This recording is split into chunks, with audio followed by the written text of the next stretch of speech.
मथुरा शाही ईदगाह को लेकर एक बड़ा मामला सामने आया है। उत्तर प्रदेश की इलाहाबाद हाईकोर्ट ने आज इस मामले में एडवोकेट कमीशन नियुक्त कर इस पूरे मामले का सर्वे कराने का ऑर्डर जारी किया है। आपको बताना चाहूंगा कि ज्ञानवापी मस्जिद के बाद, ज्ञानवापी मस्जिद में पहले एडवोकेट कमीशन ने सर्वे किया और उसके बाद एएसआई का सर्वे कराया गया। हालांकि अभी तक रिपोर्ट सबमिट होने के बाद कोर्ट का कोई फैसला इस मामले में नहीं आया है, लेकिन अब मथुरा की श्री कृष्ण जन्मभूमि और शाही ईदगाह मस्जिद विवाद को लेकर इलाहाबाद हाईकोर्ट का यह फैसला आया है कि विवादित परिसर का सर्वेक्षण एडवोकेट कमिश्नर के जरिए इलाहाबाद हाईकोर्ट ने इस मांग को मंजूरी दे दी है। हिंदू पक्ष ने इलाहाबाद हाईकोर्ट में याचिका दायर कर इस मांग को रखा था कि एडवोकेट कमीशन के जरिए इस जो जगह है उसका जो है वो सर्वेक्षण कराया जाए, उसकी जांच कराई जाए, क्योंकि हिंदू पक्ष का यह दावा है कि जो ईदगाह जो परिसर है उसमें हिंदू देवी देवताओं की आकृति है और लगातार यह दावा हिंदू पक्ष के जरिए किया जाता रहा है कि श्री कृष्ण का जन्म इसी जगह पर हुआ था। हालांकि इस पूरे मामले में एक आपस में समझौता हुआ था, कुछ जमीन दी गई थी मस्जिद परिसर की तरफ से जन्मभूमि को, लेकिन उसके बावजूद यह विवादित मामला लगातार चलता चला रहा है। बाबरी मस्जिद के फैसले में भी इसका जिक्र किया गया था, लेकिन इसके साथ ही 1991 वर्शिप एक्ट भी मौजूद है, जिसमें यह कहा गया था कि 1947 तक जो इबादतगाह, चाहे वो मस्जिद हो मंदिर हो, तमाम जो है वो अपनी शक्ल में ही रहेंगी, उस पर किसी तरह का विवाद नहीं किया जाएगा।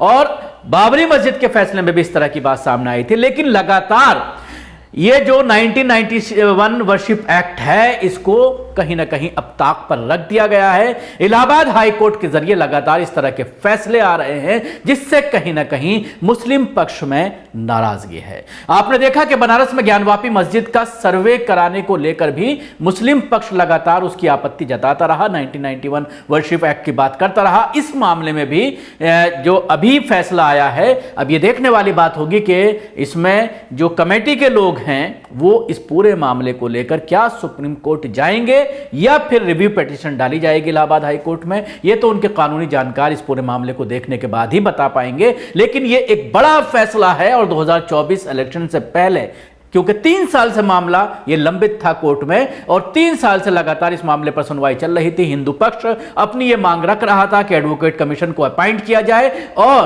पूरे परिसर का सर्वे करा करके रिपोर्ट जो है वो कोर्ट में प्रस्तुत की जाए। और उसके बाद मुझे उम्मीद है कि आज जो ये फैसला आया है 18 तारीख को, 18 दिसंबर को अपॉइंट कर दिया जाएगा और उसमें कमीशन में कौन लोग होंगे बताने की जरूरत नहीं है, जैसा कि आपने ज्ञानवापी में देखा था। उसके बाद फिर एएसआई का सर्वे कराया जाएगा और फिर आप आगे जो है बताने आप खुद अंदाजा लगा सकते हैं कि किस तरफ ये दोनों केसेस जा रहे हैं, चाहे वो ज्ञानवापी मस्जिद की बात करें, चाहे वो ये मथुरा की ईदगाह की बात करें। दोनों ही मामले अपने बिल्कुल बाबरी मस्जिद की तर्ज पर आगे चलते चले जा रहे हैं। तो आइए मैं डिटेल से आपको बताना चाहूंगा कि इस पूरे मामले में क्या क्या हुआ है। सर्वेक्षण एडवोकेट कमिश्नर से कराए जाने की मांग इलाहाबाद हाईकोर्ट ने मंजूर कर ली है और ज्ञानवापी की तर्ज पर मथुरा के विवादित परिसर का भी सर्वे होगा। एडवोकेट कमिश्नर वीडियोग्राफी और फोटोग्राफी के जरिए सर्वेक्षण कर सकेंगे। एडवोकेट कमिश्नर कौन होगा और कब से सर्वेक्षण शुरू होगा, इस पर हाईकोर्ट 18 दिसंबर को सुनवाई करेगा। इसके साथ ही 18 दिसंबर को ही हाईकोर्ट एडवोकेट कमिश्नर द्वारा किए जाने वाले सर्वेक्षण की रूपरेखा तय करेगा। कोर्ट 18 दिसंबर को होने वाली सुनवाई में सभी पक्षों से इस बारे में राय भी मांगेगा। सभी पक्षों की राय सुनने के बाद ही अदालत इस मामले में अपना फैसला सुनाएगी। 18 दिसंबर को ही तय होगा कि एडवोकेट कमिश्नर कौन होगा और सर्वेक्षण कब से शुरू होगा, सुरक्षा के क्या इंतजाम होंगे और पूरे सर्वेक्षण का स्वरूप कैसा होगा। हिंदू पक्ष के श्री कृष्ण विराजमान कटरा वैष्णव देव की तरफ से याचिका दाखिल की गई थी। जस्टिस मेंक कुमार जैन की सिंगल बेंच इस मामले में फैसला सुनाया है। अदालत ने इस अर्जी पर सुनवाई पूरी होने के बाद 16 नवंबर को अपना जजमेंट रिजर्व कर लिया था। कोर्ट कमिश्नर की नियुक्ति के बाद हाईकोर्ट ऑर्डर 7 रूल 11 के तहत मथुरा विवाद को लेकर दाखिल किए गए विवाद यानी मुकदमों की घोषणीयता पर सुनवाई करेगा। हिंदू पक्ष की तरफ से आज एक और अर्जी दाखिल की गई है। इस अर्जी में मथुरा विवाद से जुड़े सभी मुकदमों की सुनवाई एक साथ किए जाने की अपील की गई है। श्री कृष्ण विराजमान कटरा वैष्णव देव की तरफ से ही यह अर्जी भी दाखिल की गई है। मथुरा की श्री कृष्ण जन्मभूमि और शाही ईदगाह मस्जिद को लेकर अब तक कुल 18 मुकदमे दाखिल किए गए हैं। इन सभी मुकदमों की सुनवाई इलाहाबाद हाईकोर्ट सीधे तौर पर कर रहा है। मथुरा की जिला अदालत के बजाय हाईकोर्ट में सीधे तौर पर इन मामलों की सुनवाई हो रही है। अयोध्या विवाद की तर्ज पर मूल वाद की सुनवाई सीधे तौर पर हाईकोर्ट में हो रही है। दूसरी अर्जियों में अमीन के जरिए सर्वेक्षण कराए जाने की भी मांग की गई है।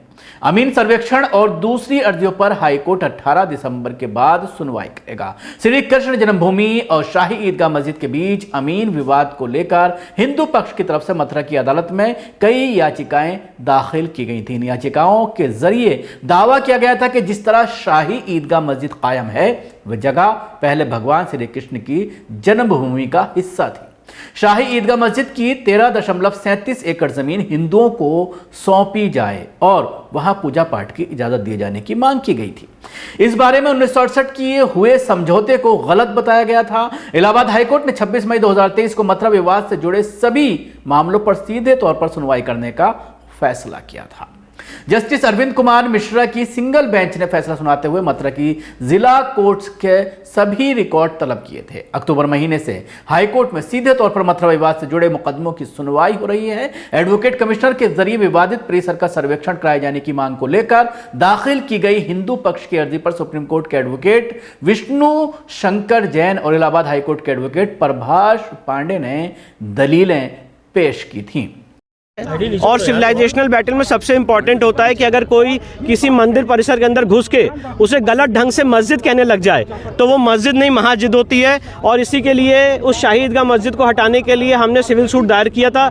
सिविल सूट की इंपॉर्टेंस देखते हुए इलाहाबाद हाईकोर्ट ने इस केस को अपने पास मंगाया ओरिजिनल ट्रायल के लिए।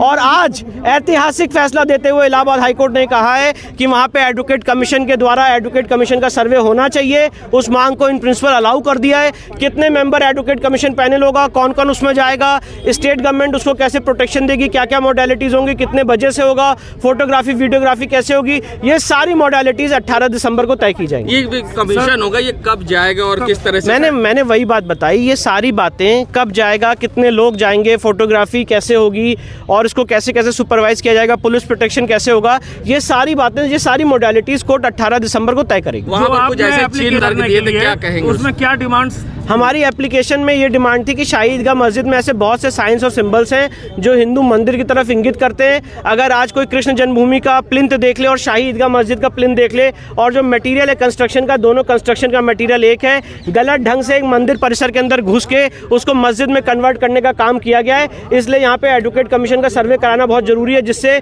वहाँ की वस्तु स्थिति पता चल सके। हमारी एप्लीकेशन नंबर 130 गा को अलाउ करते हुए आज माननीय न्यायालय ने आदेश दिया है कि वहाँ पे एडवोकेट कमीशन जारी किया जाता है। एडवोकेट कमीशन में कौन कौन जाएगा, मैं दोबारा इस बात को बताना चाहता हूं क्लैरिटी से, वो 18 दिसंबर को तय किया जाए। केस के ट्रायल के लिए एडवोकेट कमिश्नर के जरिए होने वाले सर्वेक्षण को जरूरी बताया था। दलील दी थी कि सर्वेक्षण में जो तथ्य सामने आएंगे वो मुकदमे के ट्रायल में बेहद अहम साबित होंगे।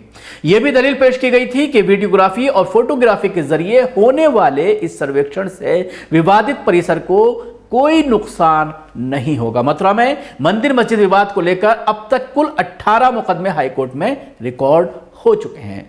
श्री कृष्ण जन्मभूमि मामले पर हिंदू पक्ष के वकील विष्णु शंकर जैन ने कहा है कि इलाहाबाद हाईकोर्ट ने हमारे आवेदन को स्वीकार कर लिया है, जहां हमने एडवोकेट कमिश्नर द्वारा शाही ईदगाह मस्जिद के सर्वेक्षण की मांग की थी। 18 दिसंबर को रूपरेखा तय होगी और कोर्ट ने शाही ईदगाह मस्जिद की दलील खारिज कर दी है। यह कोर्ट का ऐतिहासिक फैसला है।